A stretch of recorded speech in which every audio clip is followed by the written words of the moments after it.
What's going on? Today I want to give you an update and share a little bit about office spaces. If you have been thinking about turning your camera on or creating a presentation or maybe just having better like Zoom online meetings, then I want to give you some advice and feedback and all that stuff. I know there's a lot of service providers out there who can charge upward to 8,000 and 15,000, heck, even more if you wanted to, right? The sky's the limit depending on what you're doing in your home. But I want to share with you in this video a very simple way to do this and a very cost-effective way to do this. And it's probably going to be the opposite of what you hear most of the time, okay? And a lot of people get messed up with this. And this is where I want to, one, I want to help you break through the barrier of just getting started and pushing record. Two, I want to help you not procrastinate so much to get your message out there. And number three is I want you to overcome the fear or anxiety of just getting it done. All right, so let's dive in. Number one, and I don't even remember the three. I'm just going to shoot off the top of my hip here. So number one is I want you to know that you start with what you have. Okay, start with the tools that you have. Listen, I know maybe this mic sounds really good, the audio sounds really good, but I didn't start there. I literally started, oh, it's actually right here. It's behind the camera.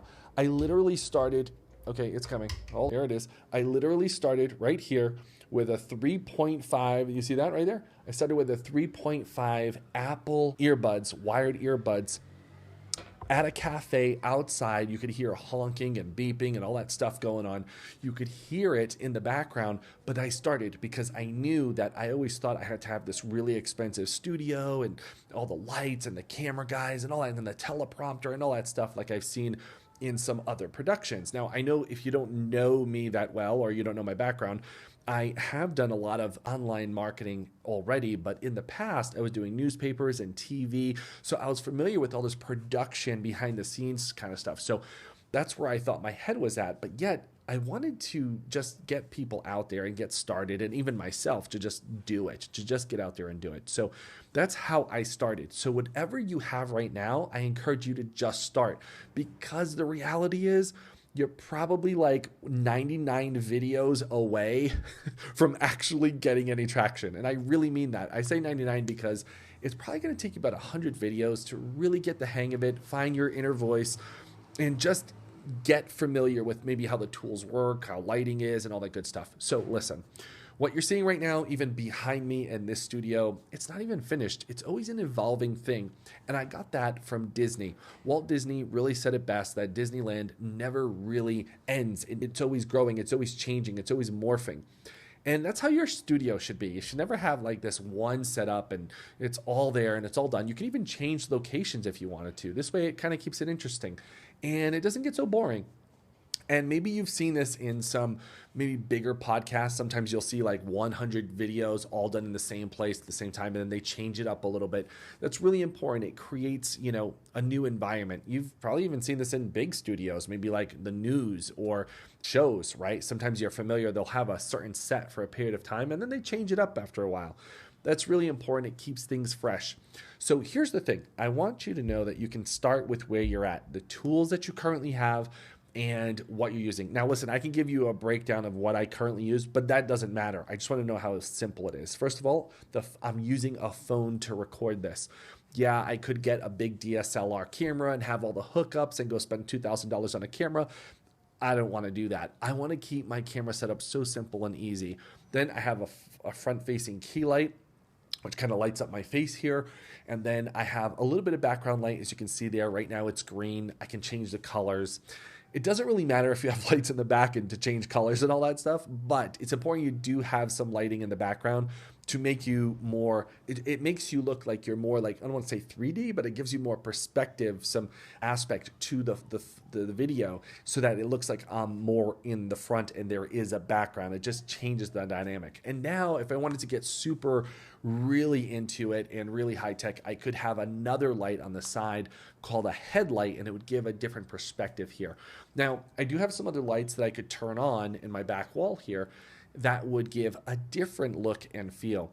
However, I want to draw something to your attention. If you've been watching me for some time, you've probably seen some different backgrounds, some different offices, and sometimes I shoot outside as well. What's most important about all this over time is your microphone. Okay, I want to make a point that it doesn't matter if you're shooting in a nice studio, just starting studio, or if you're shooting outside or inside. But what's really important is getting good audio, because people will tend to jump off your video or audio or podcast if your audio is not so great. So in the beginning, like I said, I was using these, and then I did that for like 10 episodes, and then I changed the audio and I got a better microphone.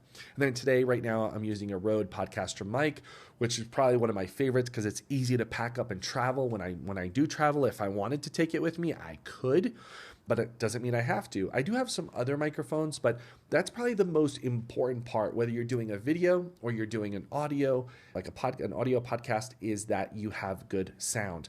Then would be video quality, and then people can kind of, they can slack off a little bit on video than audio, okay?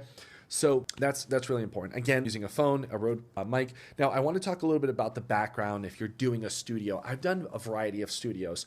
What's really important, though, is, again, get started, and then you can make adjustments along the way. If you've seen my other studios, sometimes they had like white walls and then really bad lighting and bad echo and audio. And I've done it in 3 different countries. I've done it in Portugal, I've done it in Uganda, and in the US. So I've had studios in different places. Oh, there was even a time I had a studio in Germany for a little while. So you can have like these different localities or different setups per se, but you just remember that audio is going to be your number one most priority, okay? Then what you can do over time is, after you get started, it's okay if your studio changes over time. That's really important. Like I said, we were talking about the different dynamics of maybe different things you could do. All right, and so remember I was saying that you can evolve. Your studio should be an evolving thing. It doesn't have to always be stagnant and the same thing every time. So it's okay if you move a photo around and change the background wall color, or move a frame and add some art or remove some art and all that stuff. It's very okay. Like I said, don't get too hung up on this, and don't think your set has to be perfect. Whether you're doing it in your basement, in the corner of a room, an office, maybe you're doing it outside, don't let it get stagnant, and don't let it, think it has to be perfect just to get started. That's the most important thing to tell you, okay, is that you just need to hit record and get it out there, because that's what's really going to help you, get more familiar with like your inner voice, your congruency to maybe your message or what you're presenting, the opportunity that you're sharing. And this is really important. It's important because in this industry, your face matters, your presentation matters, and you need to get comfortable with being on video. So that's if you're doing a Zoom call or you're doing a presentation, maybe you're doing a webinar, whatever it may be, you just need to get more familiar and with that process.